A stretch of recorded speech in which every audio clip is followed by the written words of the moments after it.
اعوذ باللہ السمیع العلیم من الشیطان الرجیم من ہمزہ ونفخہ ونفثہ بسم اللہ الرحمن الرحیم ان عدۃ الشہور عند اللہ 12 شہرا فی کتاب اللہ یوم خلق السماوات والارض منها 4 حرم ذلك الدین القیم فلا تظلموا فیہن انفسکم وقاتلوا المشرکین کافۃ کما یقاتلونکم کافۃ واعلموا ان اللہ مع المتقین سبحانک لا علم لنا الا ما علمتنا انک انت العلیم الحکیم رب اشرح لی صدری ویسر لی امری واحلل عقدۃ من لسانی یفقہوا قولی واحلل عقدۃ من لسانی یفقہوا قولی۔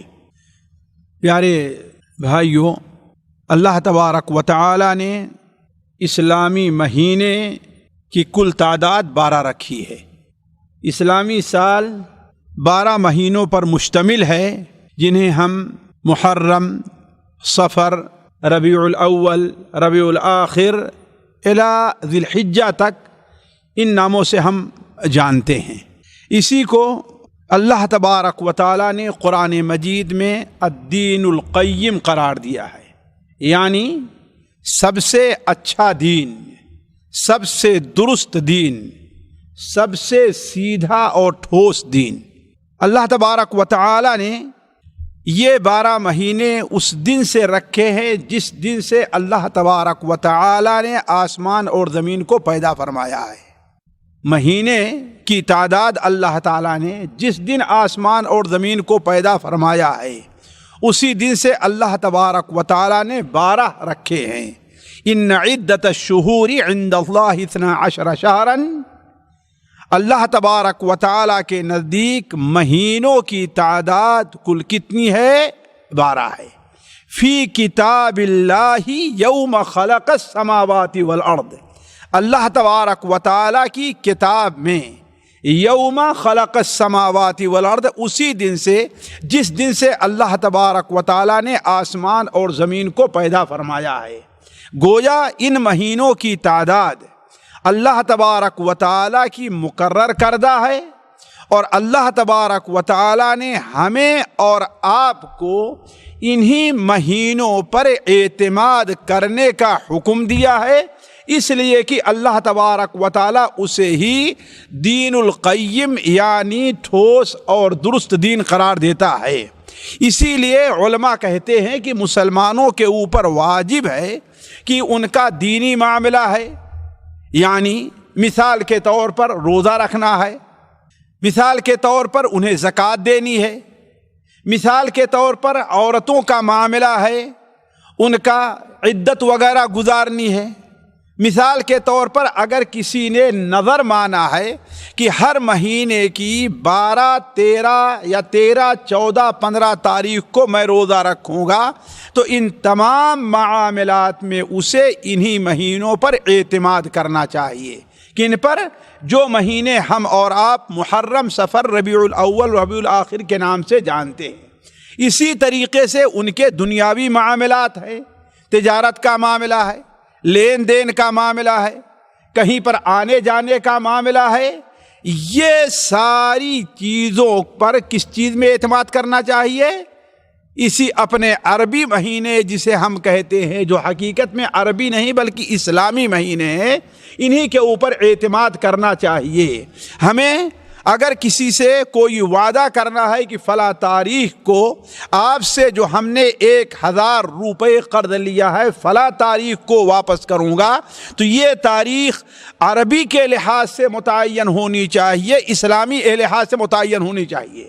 میں آپ سے 2 مہینے یا 3 مہینے کے ادھار پر قرض لیتا ہوں تو اس کا شمار عربی کے لحاظ سے ہوگا، اور جو ہمارے یہاں عام طور پر دوسرے مہینے جو چلتے ہیں اس کے اوپر اس کا اعتماد نہیں ہوگا۔ اسی چیز کو مسلمانوں کو اپنانا چاہیے، اور یہی ان کے لیے شریعت کا ایک طریقہ ہے۔ انہی 12 مہینوں میں اللہ تبارک و تعالی نے پہلے یہ دیکھا کہ ان 12 مہینوں کی جو بنیاد اللہ تعالی نے رکھی ہے وہ چاند کے اوپر رکھی ہے۔ سورج کی گردش سے نہیں، چاند کے اوپر رکھی ہے۔ یعنی ان 12 مہینوں کو جو متعین کیا جائے گا، کیسے متعین کیا جائے گا؟ وہ چاند کی بنیاد پر، کسی حساب لگانے کی ضرورت نہیں ہے، قلم اور کاغذ اور میتھمیٹک کی اس میں ضرورت نہیں ہے۔ اس کا حساب جو لگایا جائے گا وہ چاند کے حساب سے لگایا جائے گا۔ مثال کے طور پر اگر افق مغرب کے اوپر سورج ڈوبنے کے بعد نیا چاند دکھ جائے، افق مغرب کے اوپر سورج ڈوبنے کے بعد اگر چاند دکھ جائے تو گویا پچھلا مہینہ رخصت ہو گیا ہے اور نیا مہینہ اب شروع ہو رہا ہے، یہاں تک کہ وہ چاند بڑھتے بڑھتے بڑھتے بڑھتے مکمل ہو جائے اور پھر 14 دن کے بعد وہ دوبارہ گھٹنا شروع ہو، اور اس قدر گھٹنا شروع ہو جائے کہ پھر افق پر دکھائی نہ دے، اور پھر 29 دن یا 30 دن کے بعد دوبارہ افق مغرب پر دکھائی دیتا ہے، تو اس کا معنی یہ ہوگا کہ پچھلا مہینہ رخصت ہو گیا اور نیا مہینہ شروع ہو گیا ہے۔ یہ اللہ تبارک و تعالیٰ نے بہت بڑی حکمت کی بنیاد پر چاند کی یہ مہینوں کی جو بنیاد رکھی ہے وہ کس کے اوپر رکھی ہے؟ چاند کے اوپر رکھی ہے، اور یہی بڑا آسان طریقہ ہے۔ اس کے لیے نہ ہی کسی سال کو 12 مہینے اور نہ ہی کسی سال کو 13 مہینے کرنے کی ضرورت ہے، جس طریقے سے ہمارے ہندی کے اندر ہے۔ جیٹھ، بیساکھ یہ جو مہینے ہیں، جن کا چیت جو مہینہ ابھی پہلا مہینہ شروع ہوا ہے، یہ ہر 2 سال ایک سال 12 مہینے کا ہوتا ہے، تیسرے سال وہی سال 13 مہینے کا ہو جایا کرتا ہے۔ تیسرے سال وہی کیا ہوتا ہے؟ 13 مہینے کا ہو جایا کرتا ہے۔ اسی طریقے سے یہ جو جنوری، فروری، مارچ، اپریل ہے، یہ ہر مہینے کبھی 29 کا ہوگا اور کبھی 30 کا ہوگا اور کبھی 31 کا ہوگا، لیکن ایک سال مجبور ہو کر کے انہیں ایک مہینے کو 28 کا کرنا پڑتا ہے۔ ایک مہینے کو انہیں 28 کا کرنا پڑتا ہے۔ یہ پریشانی کیوں پیش آتی ہے؟ یہ ہمیں الٹ پھیٹ کیوں کرنا پڑتا ہے؟ اس لیے کہ ہم نے اللہ تبارک و تعالیٰ کا جو بنایا ہوا طریقہ ہے سال معلوم کرنے کے لیے، مہینہ معلوم کرنے کے لیے، ہم نے اس طریقے کو چھوڑ دیا ہے۔ اللہ تبارک و تعالیٰ نے ہمارے اور آپ کے لیے جو طریقہ متعین کیا ہے وہ چاند کا ہے۔ اسی لیے نبی صلی اللہ علیہ وسلم کی حدیث ہے، صحیح بخاری اور صحیح مسلم میں حضرت عبداللہ ابن عمر روایت فرماتے ہیں کہ آپ صلی اللہ علیہ وسلم نے ارشاد فرمایا، دیکھو چاند کے معاملے میں ہم کیا ہے؟ انا امۃ امیہ، ہم لوگ ان پڑھ لوگ ہیں۔ چاند کے مہینے میں ہمیں کوئی حساب لگانے کی ضرورت نہیں ہے۔ مہینوں کے بارے میں ہمیں کوئی حساب اور گنتی کے اندر ہیر پھیر کرنے کی ضرورت نہیں ہے۔ اس سلسلے میں ہم کیا ہیں؟ امۃ امیہ، ہم ان پڑھ لوگ ہیں۔ لا نکتب ولا نحسب، نہ ہم لکھتے ہیں اور نہ ہم حساب لگاتے ہیں۔ یعنی ہمیں یہ مہینے معلوم کرنے کے لیے لکھنے اور حساب لگانے کی ضرورت نہیں ہے، بلکہ دیکھو الشہر ہاکذا وہاکذا وہاکذا، الشہر ہاکذا وہاکذا وہاکذا، مہینہ جو ہمارا ہوا کرتا ہے وہ کبھی اتنا اتنا اتنا ہوتا ہے، یعنی کتنے دن ہو گئے؟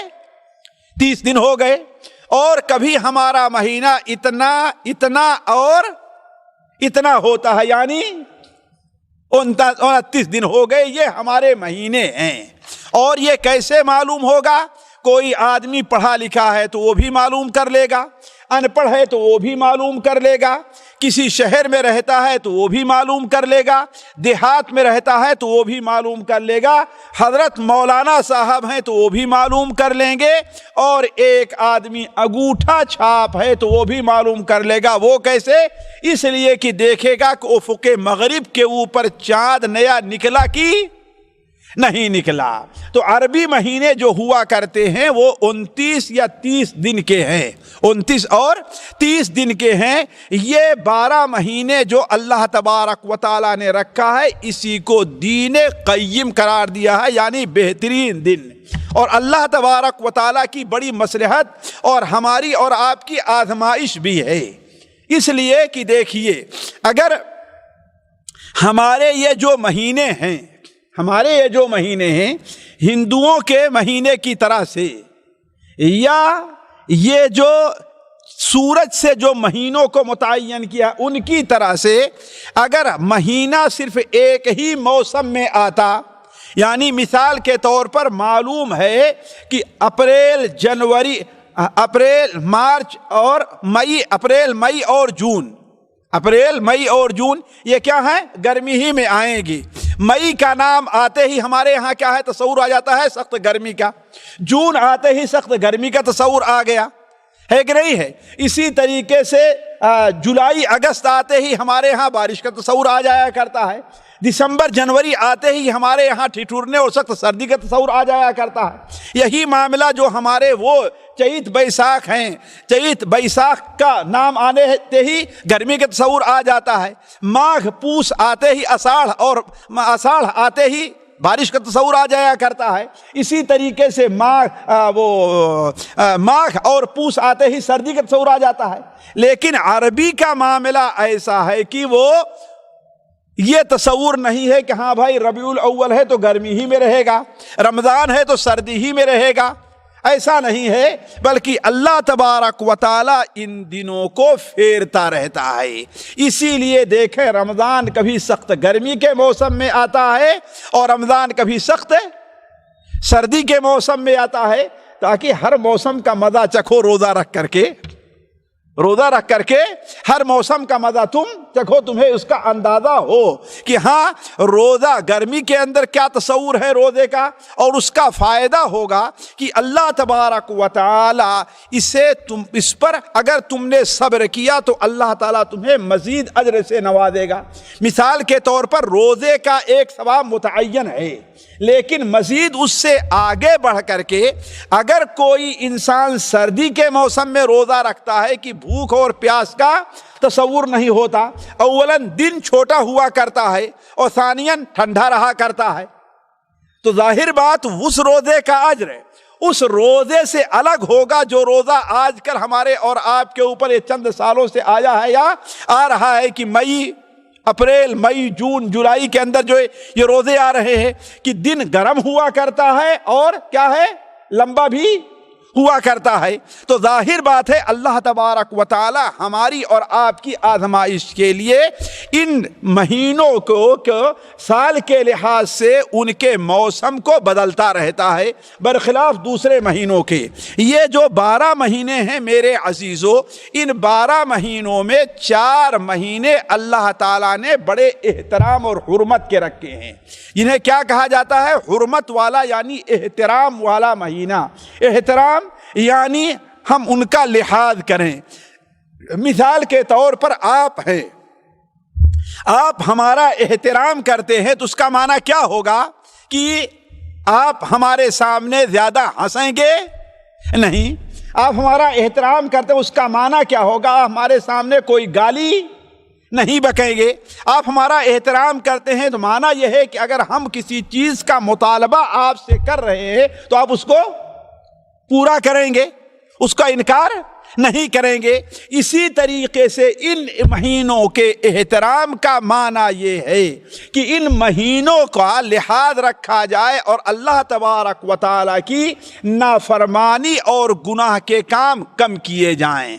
وہ 4 مہینے جو حرمت والے ہیں اللہ تعالیٰ نے ان کے بارے میں قرآن مجید میں فرمایا ہے کہ منہا اربعۃ حرم، ان 12 مہینوں میں 4 مہینے حرمت والے ہیں جن کے احترام کا اللہ تعالیٰ نے ہمیں اور آپ کو بڑا حکم دیا ہے، بڑا حکم دیا ہے۔ وہ 4 مہینے کیا ہیں ساتھیو؟ ذی القعدہ ہے، ذی الحجہ ہے اور محرم ہے۔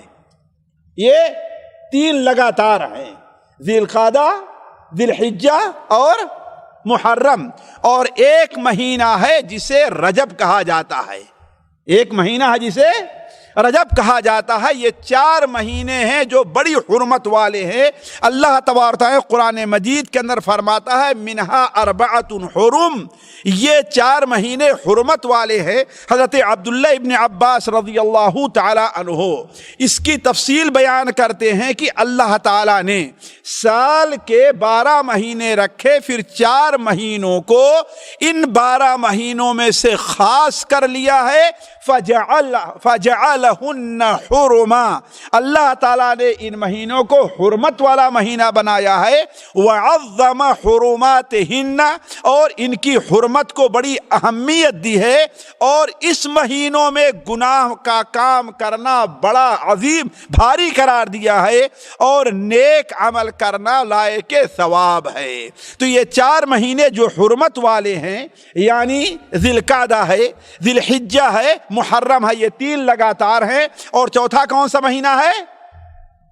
رجب کا مہینہ ہے، جو شعبان اور جمادی الاخرہ کے درمیان میں آتا ہے، شعبان اور جمادی الاخرہ کے درمیان میں آتا ہے، اور یہ عربی کے لحاظ سے 7واں مہینہ ہے، عربی کے لحاظ سے 7واں مہینہ ہے۔ محرم، صفر، ربیع الاول، ربیع الاخر، جمادی الاولی، جمادی الاخر، 6 مہینے یہ ہوئے رجب، 6 مہینے۔ تو 7واں مہینہ جو حرمت والا ہے کیا ہے؟ وہ رجب ہے، اور 7واں مہینہ، اور اس طرف کیا ہے؟ 11، 12 اور 1، 11، 12 اور 1، یہ 4 مہینے اللہ تعالیٰ نے حرمت والے قرار دیے ہیں۔ ان کے حرمت والے ہونے کا معنی کیا ہے ساتھیو؟ ہمیں اس پر توجہ دینی چاہیے۔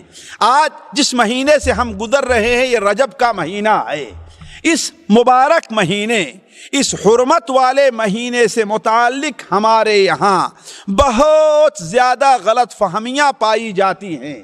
شریعت نے اس مہینے کی جو اہمیت دی ہے، ہم نے اس اہمیت کو ضائع کر دیا ہے۔ شریعت نے اس مہینے کو جو مقام دیا ہے، ہم نے اس مہینے کے مقام کو گرا دیا ہے، اور سب سے خبیث اور بری چیز جو ہم نے اس مہینے کے اندر ایجاد کرنی شروع کر دی ہے کہ اس مہینے میں ہم بدعات کا ایجاد کرنا شروع کر دیے ہیں۔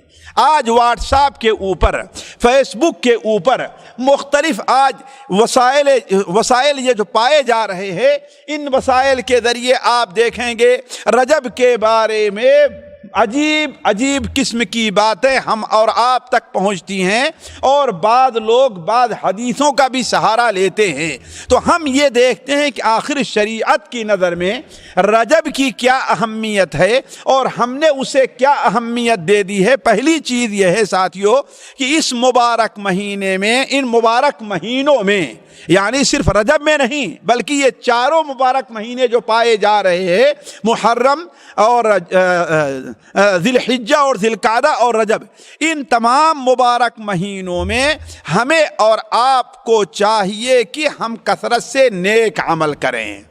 کیوں؟ اس لیے کہ نیک عمل جو ہوتا ہے وہ بسا اوقات جگہ کی بدلنے سے، بسا اوقات وقت کے بدلنے سے، بسا اوقات کسی انسان کی حالت کی بنیاد پر اس کا ثواب اور اس کا اجر بڑھتا رہتا ہے۔ مثال کے طور پر آپ 1000 روپے کسی کو صدقہ دیں، وہی صدقہ آپ کسی دور کے آدمی کو دیں، اور وہی صدقہ آپ اپنے کسی عزیز رشتہ دار جو غریب اور محتاج ہے، آپ کی بہن ہے، آپ کا بھائی ہے، آپ کا بھتیجا ہے، آپ کا کوئی اور رشتہ دار ہے، ماموں، خالہ، پھوپھی، کسی کے ذریعے سے آپ کے جو رشتہ دار ہیں، آپ اگر ان کو دیتے ہیں تو اللہ تبارک و تعالی آپ کو زیادہ ثواب دے گا۔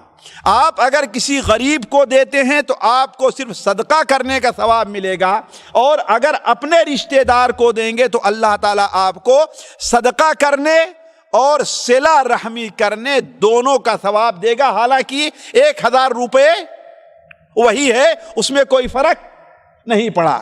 اسی طریقے سے آپ دیکھیں، یہ مسجد ہے، آپ یہاں آ کر کے جماعت سے فرض نماز پڑھیں، نماز وہی ہے، اور وہی نماز آپ اپنی دکان میں یا اپنے گھر پر پڑھیں، دونوں کے اجر میں اللہ تعالیٰ نے الگ الگ، دونوں کا الگ الگ رکھا ہے۔ مسجد میں آ کر کے نماز پڑھنا یہ اللہ تعالیٰ کے نزدیک، کیوں؟ اس لیے کہ مسجد اللہ تبارک و تعالیٰ کے نزدیک دنیا کی تمام جگہوں میں سب سے اچھی جگہ ہے، دنیا کی تمام جگہوں میں سب سے اچھی جگہ اللہ، اسی لیے مسجد کو اللہ تعالیٰ کا گھر کہا جاتا ہے، مسجد کو اللہ تعالیٰ کا گھر کہا جاتا ہے۔ اور نبی صلی اللہ علیہ وسلم نے ارشاد فرمایا کہ مسجد میں بیٹھنے والا اسے 3 چیزوں میں سے اگر تینوں چیزیں نہ ملیں تو کوئی ایک نہ ایک چیز تو ضرور ملنے والی ہے۔ آج ہم نے ساتھیوں مسجد کی اہمیت کو بھلا دیا ہے، مسجد میں بیٹھنا ہمارے اوپر بھاری پڑتا ہے، مسجد میں رہنا ہمارے لیے بڑا شاق گزرتا ہے۔ ہم باہر کھڑے ہو کر کے وقت گزار دیں گے اور انتظار کرتے رہیں گے کہ جب اقامت ہو، جماعت کھڑی ہونے کا وقت آئے تو ہم بھاگ کر کے آئیں، لیکن مسجد میں آ کر کے بیٹھ کر کے نماز کا انتظار کرنا ہمارے اوپر بھاری پڑتا ہے۔ ہم اگر کسی دوست کے یہاں جاتے ہیں، کسی دکان پر جاتے ہیں، یا ہم کسی کھیل کی مجلس میں گئے تو اس مجلس سے ہمارا اٹھنے کا جی نہیں کہتا، ہمارا کام پورا بھی ہو جاتا، پھر بھی ہم چاہتے ہیں تھوڑی دیر وہاں پر ہم بیٹھے رہیں، لیکن مسجد میں ہم آئے نہیں، نماز ہماری ختم نہیں ہوئی کہ ابھی آپ استغفر اللہ استغفر اللہ استغفر اللہ پڑھ کر کے فارغ نہ ہوئے رہے ہوں گے کہ آپ دیکھیں گے کہ لوگ آپ کو مسجد کے دروازے پر دکھائی دیں گے۔ خاص طور پر کل جمعہ کا جو دن ہے آپ دیکھ لیں، کل جمعہ کا دن ہے، آپ دیکھ لیں کہ کتنے لوگ ہیں جو سنت بھی پڑھنا تو بہت دور کی بات ہے، نماز کے بعد جو سبحان اللہ پڑھنا اللہ تعالیٰ نے کتنا عظیم قرار دیا ہے، کتنا عظیم قرار دیا ہے کہ ایک صحابی اللہ کے رسول کی خدمت میں آتے ہیں، صحیح بخاری اور صحیح مسلم میں ہے، وہ کہتے ہیں اے اللہ کے رسول صلی اللہ علیہ وسلم، ہمارے مالدار اور پیسے والے بھائی تو ہم سے بہت آگے بڑھ گئے۔ کہا وہ کیوں؟ کہا کہ وہ بھی نماز پڑھتے، ہم بھی نماز پڑھتے ہیں، وہ بھی روزہ رکھتے، ہم بھی روزہ رکھتے ہیں، لیکن اللہ تعالیٰ نے انہیں مال دیا ہے، وہ حج کرنے چلے جاتے ہیں، ہم حج کرنے نہیں جا پاتے، وہ عمرہ کرنے چلے جاتے، ہم عمرہ کرنے نہیں جا پاتے، وہ صدقہ اور خیرات کرتے، ہم صدقہ اور خیرات نہیں کر پاتے، وہ تو ہم سے بہت آگے بڑھ گئے۔ آپ نے فرمایا کیا میں تمہیں وہ چیز نہ بتلاؤں کہ اگر تم اس کے اوپر عمل کر لو تو اللہ تعالیٰ تمہیں ان سے زیادہ اجر دے گا، وہ تمہارا مقابلہ نہیں کر پائیں گے۔ وہ کیا چیز ہے؟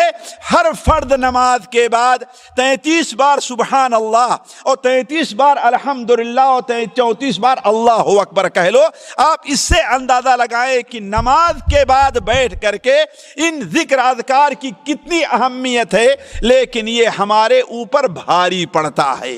تو علی کل حال کہنے کا مطلب یہ ہے کہ مسجد میں بیٹھنے والا 3 فائدوں میں سے کسی ایک فائدے سے خالی نہیں ہے، یا تو یہ ہے کہ اسے کوئی کام کی بات سننے کو مل جائے گی، جیسے عصر کے بعد دین کی مجلس ہوتی ہے نا عام طور مسجدوں میں۔ دوسری بات یہ ہے کہ اسے نیک ساتھی کوئی مل جائے گا جو اس کے لیے دعا کرے گا، اور تیسری بات یہ ہے کہ کچھ نہیں تو اللہ تبارک و تعالیٰ کی رحمت تو اس کے ساتھ ضرور ہوگی۔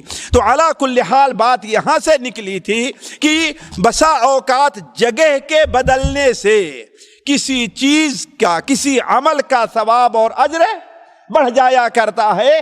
ایسے ہی میرے عزیزوں اور ساتھیوں، وقت کے بدلنے سے کسی نیک عمل کی اہمیت میں کمی اور زیادتی ہوا کرتی ہے، نیک عمل کے ثواب میں کمی اور زیادتی ہوا کرتی ہے۔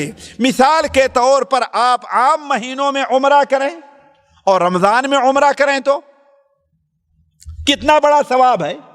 آپ آج عمرہ کر کے آئیں اور رمضان میں عمرہ کریں، رمضان میں عمرہ کرنا نبی صلی اللہ علیہ وسلم نے ارشاد فرمایا ہے کہ میرے ساتھ حج کرنے کے برابر ہے۔ کس کے؟ اللہ کے رسول صلی اللہ علیہ وسلم کے ساتھ۔ ذرا دیکھیں آپ، ہے کہ نہیں ہے؟ رمضان المبارک کے اندر آپ عام دنوں میں روزہ رکھیں اور رمضان کا روزہ رکھیں، دونوں برابر ہو جائے گا؟ دونوں نہیں برابر ہو سکتا۔ اسی لیے رمضان کے اہمیت کے پیش نظر اللہ تبارک و تعالی نے اس مہینے میں ہمارے اور آپ کے لیے تراویح کو مشروع قرار دیا ہے۔ تو کہنے کا مطلب یہ ہے کہ چونکہ یہ مہینے جو ہیں وہ حرمت والے مہینے ہیں، احترام والے مہینے ہیں، اگر کوئی شخص ان مہینوں میں اللہ تبارک و تعالی کی خاص نیک عمل جو عام مہینوں میں کیا کرتا ہے اس کا اہتمام کرے تو اللہ تعالیٰ سے امید ہے کہ اللہ تعالیٰ ان کے ثواب کو زیادہ، یعنی عام مہینوں میں پڑھی گئی نماز کے مقابلے میں بہت ممکن ہے کہ اللہ تعالیٰ اس مہینوں میں پڑھی گئی نماز کا اجر ہمارے لیے زیادہ کر دے۔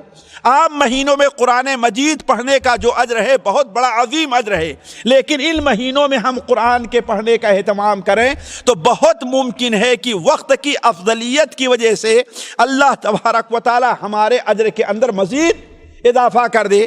اسی طریقے سے دوسری چیز جو ان مہینوں میں رجب میں، ذی القعدہ میں، ذی الحجہ میں اور محرم میں کرنے کی ہے، جس پر ساتھیوں ہم اور آپ توجہ نہیں دیتے، وہ کیا ہے؟ گناہوں کے کام سے پرہیز کرنا ہے۔ گناہوں کے کام سے پرہیز کرنا ہے۔ ویسے تو گناہ کے کام سے ہر دم پرہیز کرنا چاہیے، لیکن ہم کسی اچھی جگہ بیٹھے ہوئے ہوں، ہم کسی اچھی مجلس کے اندر بیٹھے ہوئے ہوں اور ہم کسی اچھے زمانے میں ہوں، یعنی مثال کے طور پر رمضان میں، ظاہر بات ہے اس کا فرق پڑے گا۔ اسی لیے تو اللہ تبارک و تعالی نے جہاں یہ بیان فرمایا کہ مہینوں کی تعداد کتاب الہی میں 12 ہے، ان میں سے 4 مہینے حرمت والے ہیں، اللہ تعالیٰ نے فرمایا فَلَا تَظْلِمُوا فِيهِنَّ أَنفُسَكُمْ، ان 12 یا ان 4 مہینوں میں اپنے اوپر ظلم نہ کرو۔ اپنے اوپر ظلم کرنا کیا ہے ساتھیوں؟ گناہ کا کام کرنا ہے۔ کیوں؟ اس لیے کہ اگر کوئی شخص مثال کے طور پر جھوٹ بولتا ہے، اگر کوئی جھوٹ بول رہا ہے تو اللہ تبارک و تعالیٰ کے عذاب کو اپنے اوپر دعوت دے رہا ہے۔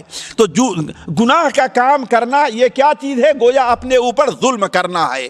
تو اللہ کے رسول بیان فرمایا کہ ان مہینوں میں تم اپنے اوپر ظلم نہ کرو۔ تو ان حرمت والے مہینے میں ہمیں اور آپ کو چاہیے کہ ہم بکثرت اللہ تبارک و تعالی کی نافرمانی سے کوشش کریں کہ ہم کسی بھی طریقے سے اللہ کی نافرمانی کے اندر واقع نہ ہو۔ اللہ تبارک و تعالیٰ کے نے جن کو گناہ کا کام قرار دیا ہے ان گناہ کا کام ہم نہ کریں، خواہ وہ گناہ چھوٹے ہیں یا بڑے ہیں۔ اسی طریقے سے ان مبارک مہینوں کے جو بڑے اہم کام ہیں ان میں سے میرے عزیزوں ایک کام عمرہ کرنا بھی ہے، ایک کام عمرہ کرنا بھی ہے۔ اسی لیے ہمارے نبی صلی اللہ علیہ وسلم نے جتنے عمرے کیے ہیں وہ سارے کے سارے جو عمرے کیے ہیں آپ نے حرمت والے مہینے میں کیا ہے۔ آپ نے رمضان میں کوئی عمرہ نہیں کیا۔ اسی لیے بہت سے علماء کہتے ہیں کہ حرمت والے مہینوں میں عمرہ کرنا رمضان میں عمرہ کرنے سے بہتر ہے۔ یہ بات کا خیال ہے، لیکن عموماً علماء یہی کہتے ہیں کہ رمضان میں عمرہ کرنا سب سے افضل ہے۔ وہ کہتے ہیں کہ اللہ کے رسول اللہ تبارک و تعالی اپنے نبی کے لیے جس چیز کا انتخاب کرتا تھا وہ سب سے افضل ہوا کرتا تھا۔ تو ہمارے نبی نے جو بھی عمرہ کیا ہے وہ کس مہینے میں کیا ہے؟ حرمت والے مہینوں میں کیا ہے، ذی القعدہ میں کیا ہے، ذی الحجہ میں کیا ہے اور رجب میں کیا ہے۔ ہمارے نبی صلی اللہ علیہ وسلم نے کوئی عمرہ کسی اور مہینے میں نہیں کیا۔ تو اگر کسی کو توفیق ہو جائے ان مہینوں میں عمرہ کرنے کا موقع مل جائے تو یہ بڑی سعادت کی بات مانی جائے گی۔ کیوں؟ اس لیے کہ یہ مہینے حرمت والے ہیں۔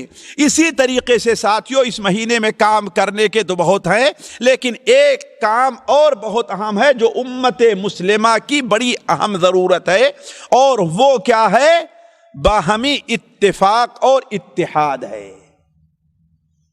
آپس میں لڑائی اور اختلاف سے بچنا ہے، باہمی پھوٹ کو دور کرنا ہے، ہمارے درمیان میں جو اختلافات پائے جا رہے ہیں اسے ختم کرنے کی ضرورت ہے، جیسا کہ اللہ تبارک و تعالیٰ ان مہینوں کے ذکر کے بعد فرماتا ہے وَقَاتِلُوا الْمُشْرِكِينَ كَافَّةً كَمَا يُقَاتِلُونَكُمْ كَافَّةً، جس طریقے سے مشرک سارے کے سارے مل کر کے تمہارے خلاف لڑ رہے ہیں، ایسے تمہیں بھی آپس میں متحد ہو کر کے ان کا مقابلہ کرنا چاہیے۔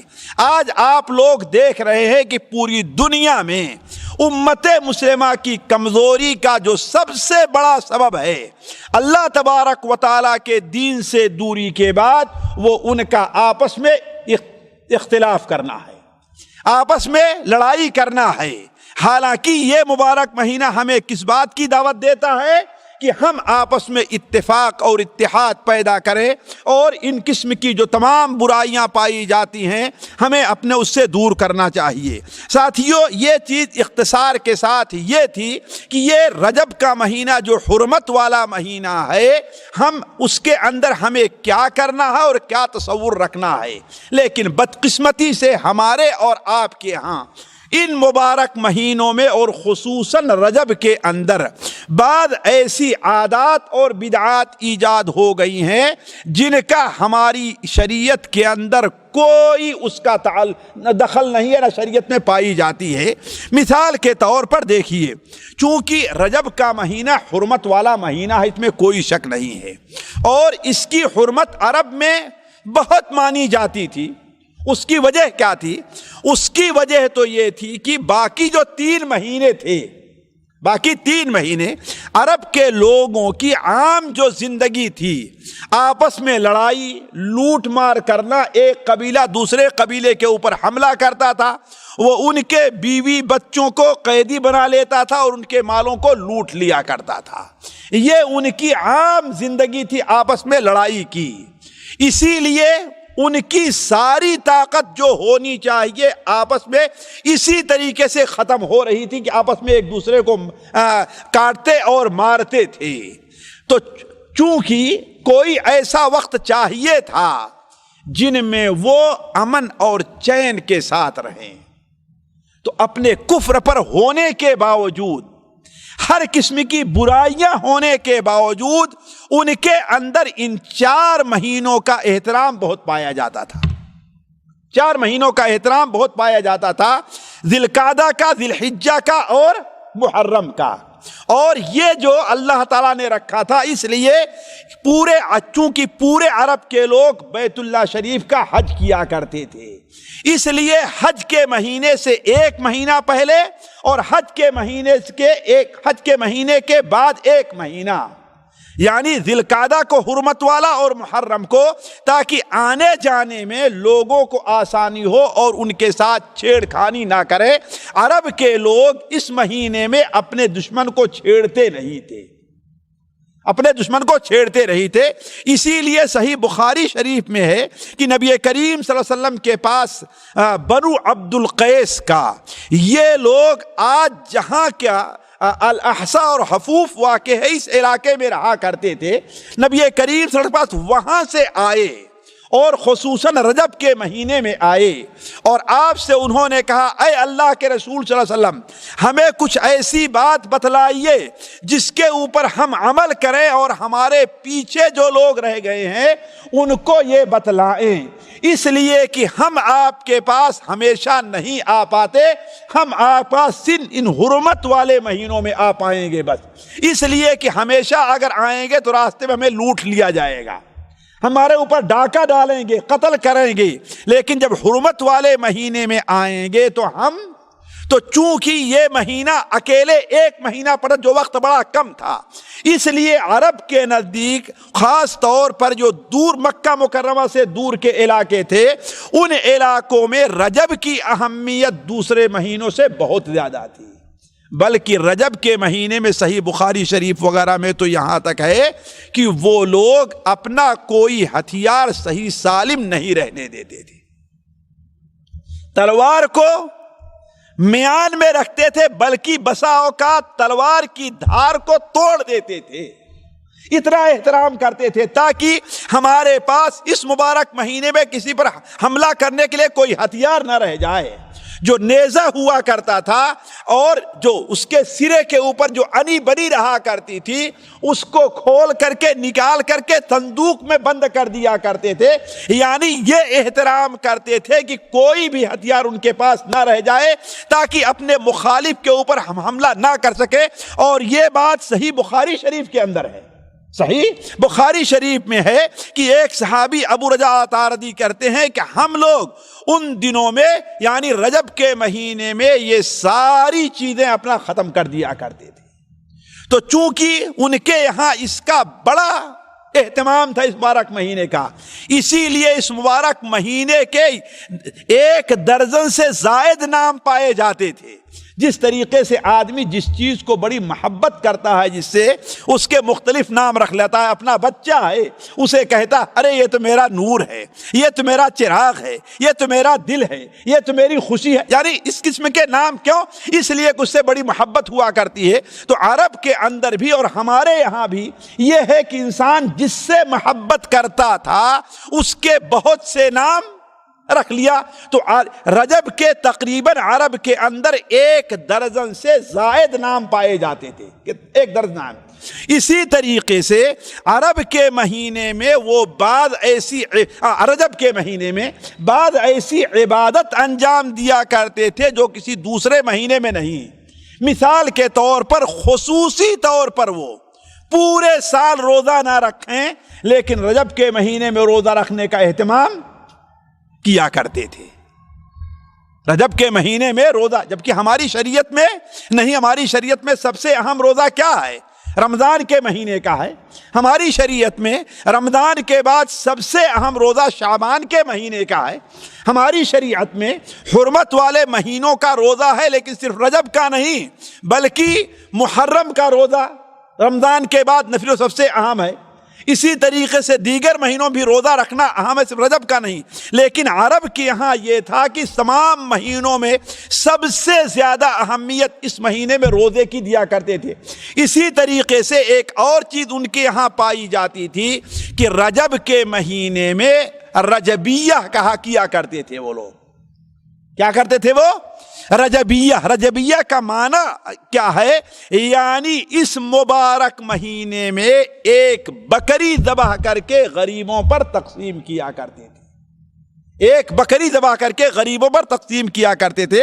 لیکن جب اسلام آیا تو اللہ کے تبارک و تعالی نے اس مہینوں کی حرمت کو باقی رکھا.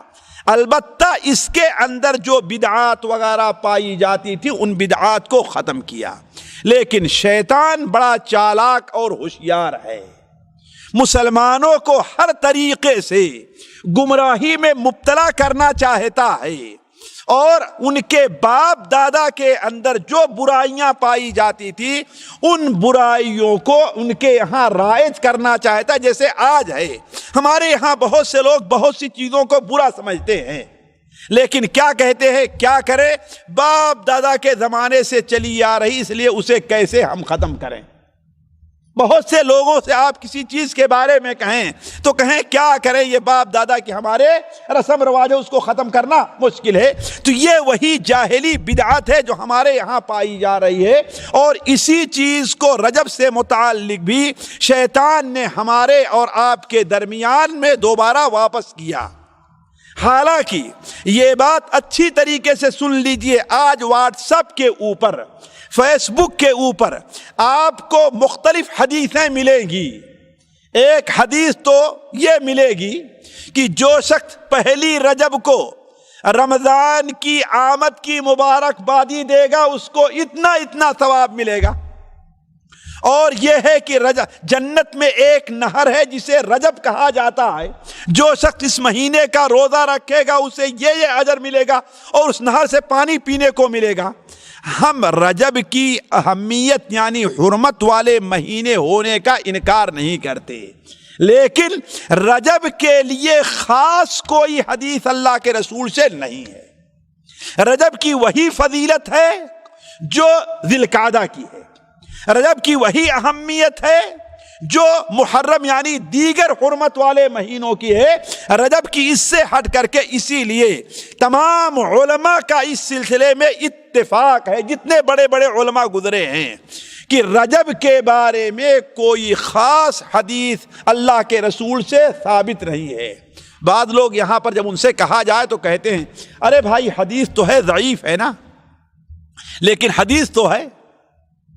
جب ضعیف بھائی نہ ہونے سے تو کہتے ہیں کچھ بہتر ہے، لیکن یہ جاہلوں کا جواب ہے۔ وہ یہ نہیں سمجھتے ہیں کہ جب علماء کہتے ہیں کوئی حدیث ضعیف ہے تو اس کا معنی کیا ہوتا ہے۔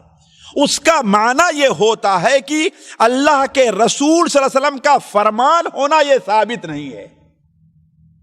اس کی مثال ویسے ہی ہے کہ کوئی شخص ایک بچہ جا رہا ہے کہ نہیں ہے، اس نے ایک کھلونے کی دکان سے ایک گاڑی خرید لیا ہے نا، لیکن ایک شخص ہے اسے گاڑی پہ چلنے کی ضرورت ہے، کہے بھائی فلاں کے ہاں کوئی گاڑی نہیں، کہے کون کہتا ہے گاڑی، ہم نے دیکھا ان کے گھر میں کتنی گاڑیاں پڑی ہوئی ہیں۔ ظاہر بات ہے ان کو گاڑی کہنا کس معنی کا ہے، کس معنی میں ہے، یعنی کھلونا ہے۔ یہی مثال ان حدیثوں کی ہے جو حدیثیں اللہ کے رسول صلی اللہ علیہ وسلم سے ثابت نہیں ہیں۔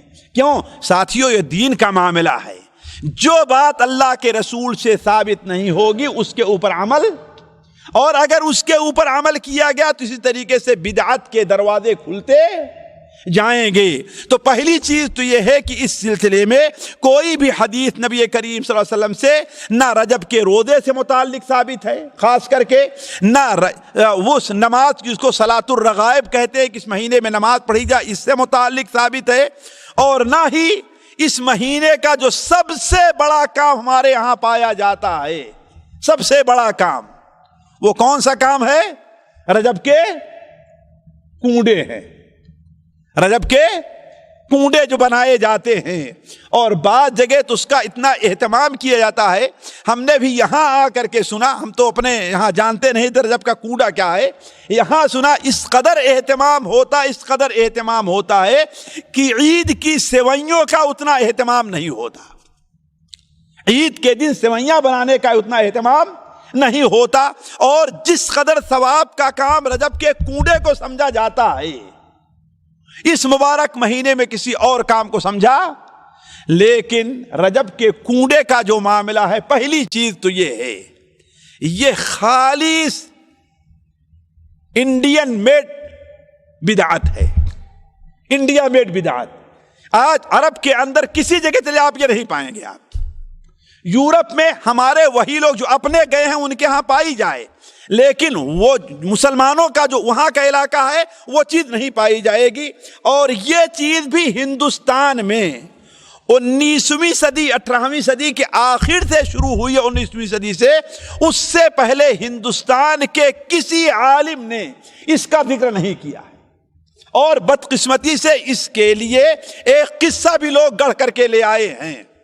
وہ عجیب و غریب قصہ ہے کہ ایک لکڑہارا تھا، اس اپنی بیوی بچوں کے ساتھ رہتا تھا، لیکن بہت غریب تھا، بالکل جیسے فلم کے اندر کوئی قصہ نہیں پیش کیا جاتا ہے۔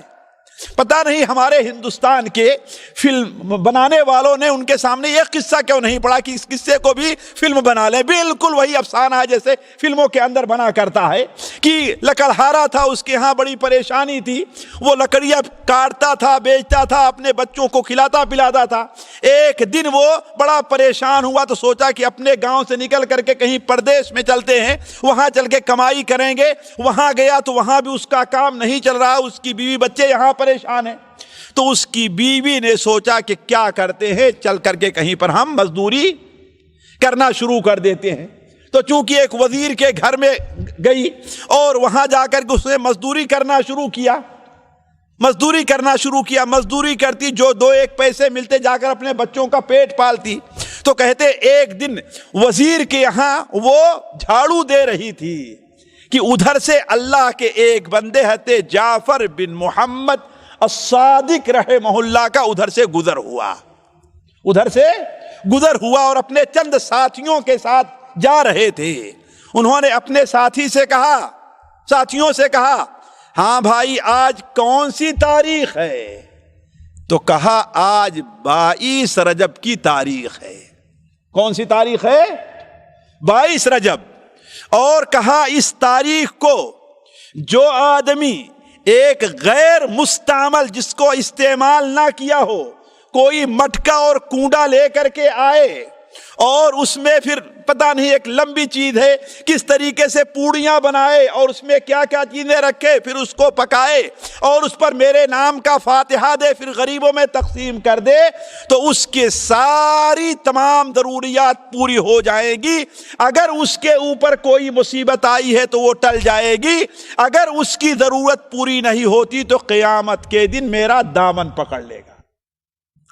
چنانچہ اس عورت نے یہ سنا اور جا کر کے اپنے گھر میں کیا، تو اس کا کرنا نہیں تھا کہ اس کا شوہر جو پردیس میں گیا ہوا تھا بیچارہ بڑا پریشان تھا، ایک دن چڑھ کر کہیں سے لکڑی کاٹ رہا تھا کہ کلہاڑا اس کے ہاتھ سے زمین کے اوپر گر گیا، اور زمین پر گرا تو معلوم ہوا کسی ایسی چیز کے اوپر گر رہا ہے جو یہاں پر نیچے ہے۔ چنانچہ نیچے آ کر کے جب کھودتا ہے تو وہاں اس کو بڑا خزانہ مل گیا، بڑا خزانہ مل گیا۔ یہ قصہ بڑا لمبا ہے، اگر صرف قصہ میں سناتا چلوں آپ کو تو اس کے لیے کم سے کم گھنٹے 2 گھنٹے کی ضرورت پڑے گی، اس سے کم میں ختم نہیں ہوگا۔ اس لیے کہ جھوٹ بولنے کے لیے بھی چاہے جتنی لمبی دیر تک جھوٹ بولتے چلے جائیے آپ، جھوٹ بولنے کے لیے تو کوئی کچھ تلاش نہیں کرنا رہتا، جتنی دیر تک جھوٹ بولتے چلے جائے۔ تو علی کل حال یہ قصہ بیان کیا جاتا ہے رجب کے کنڈے کے لیے، جو سراسر ناجائز اور حرام کام ہے، اور اس حرمت کے مہینے میں اس کا ارتکاب کرنا یہ بہت بڑے گناہ کا سبب ہے۔ یہ خالص، اور یہ علماء کہتے ہیں، ہند و پاک کے علماء کہتے ہیں، یہ شیعوں نے یہ بدعت ایجاد کی ہے۔ کیوں؟ اس لیے کہ 22 رجب کو حضرت امیر معاویہ رضی اللہ تعالی عنہ کا انتقال ہوا تھا، اس لیے خوشی کے طور پر شیعوں نے یہ بدعت ایجاد کی اور اس کے لیے جھوٹا قصہ بیان کیا تاکہ سنیوں کو اس کا علم نہ ہو اور بدعت کا کام وہ کرتے جائیں۔ تو کہنے کا مطلب یہ ہے کہ یہ بدعت، اس کا ثبوت کہیں بھی نہیں ہے، نہ کسی صحیح حدیث میں، نہ ضعیف میں، اور نہ کسی کتاب میں۔ دوسری بدعت جو اس کے اندر پائی جاتی ہے وہ معراج کی شب منانا 27 رجب کو۔ اصل میں نبی کریم صلی اللہ علیہ وسلم سے ساتھیوں ہمیں یہ سوچنا چاہیے، ہمارا دین نبی صلی اللہ علیہ وسلم کی زندگی میں مکمل ہو چکا ہے کہ کچھ باقی ہے؟ کچھ باقی نہیں ہے نا؟ کیا کہیں پر ہے کہ نبی صلی اللہ علیہ وسلم نے معراج کی شب منائی ہے؟ کہیں نہیں ہے۔ اور معراج کی شب کے بارے میں تو یہ متعین ہی نہیں کہ معراج کس شہر میں، کس مہینے میں ہوئی ہے، آیا رجب کے مہینے میں ہے کہ رمضان کے مہینے میں ہے، بلکہ حضرت عبداللہ ابن عباس اور جابر ابن عبداللہ رحمہم اللہ کا قول تو سند کے ساتھ یہ مروی ہے کہ ربیع الاول کے مہینے میں نبی صلی اللہ علیہ وسلم کو معراج ہوئی تھی۔ کس مہینے میں؟ ربیع الاول کے مہینے میں۔ لیکن چونکہ ہمیں بدعت ایجاد کرنا ہے، کوئی اپنے کھانے پینے کا سامان کرنا ہے، شیطان کا ساتھ دینا ہے اور نبی صلی اللہ علیہ وسلم کی سنت کی مخالفت کرنا ہے، لہذا کوئی نہ کوئی بہانہ ہونا چاہیے کہ ہم کوئی غلط کام، کوئی گناہ کا کام کریں۔ تو علی کل حال جو بدعت پائی جاتی ہے، اسی طریقے سے ایک بڑی عام بدعت ہمارے ہند و پاک میں کیا ہے، وہ معین الدین چشتی رحمہ اللہ کا ایک عرس منایا جاتا ہے اسی مبارک مہینے میں۔ تو یہ ساری کے ساری بدعتیں، ایسے اور بھی بہت سی بدعتیں ہیں۔ تو عرض کرنے کا مقصد یہ ہے کہ اسی لیے شروع میں ہم نے وہ باتیں رکھی تھی کہ اس مبارک مہینے میں ہمیں کرنا کیا چاہیے اور اس مبارک مہینے میں کرنے کے کام کیا ہیں۔ اللہ تعالیٰ سے دعا ہے کہ اللہ تعالیٰ ہمیں اور آپ کو ہر قسم کے نیک کام کرنے کی، نبی صلی اللہ علیہ وسلم کی سنت پر عمل کرنے کی توفیق عطا فرمائے، اور ہمیں آپ کو بدعت اور ہر برائی سے بچنے کی توفیق دے۔ وصلی اللہ علی نبینا محمد وعلی آل محمد۔ سبحانک اللہم وبحمدک، اشہد ان لا الہ الا انت، استغفرک واتوب الیک۔ سامعین اکرام، ہمارے علمی اور عوامی دروس اور سوال و جواب کی مجلسوں سے آپ خود بھی مستفید ہوں اور اپنے دوست و احباب کے ساتھ بھی شیئر کریں۔ عین ممکن ہے کہ آپ کے شیئر سے کسی کی اصلاح اور آپ کے لیے صدقہ جاریہ بن جائے۔ واٹس ایپ پر اسلامک میسج حاصل کرنے کے لیے نمبر نوٹ فرمائیں: یعقوب عزیز 009665089590707. واٹس ایپ سوال جواب گروپ میں ایڈ ہونے کے لیے نمبر نوٹ فرمائیں. عبدالسلام عمری 0096650262762. نمبر بھیجتے ہوئے نام اور پتہ ضرور لکھیں. اسی طرح ہمارے یوٹیوب چینل اسلامی دعویٰ کو ضرور سبسکرائب کریں تاکہ ہماری ہر نئی اور اہم ویڈیو کی اطلاع آپ کو فوری حاصل ہو جائے.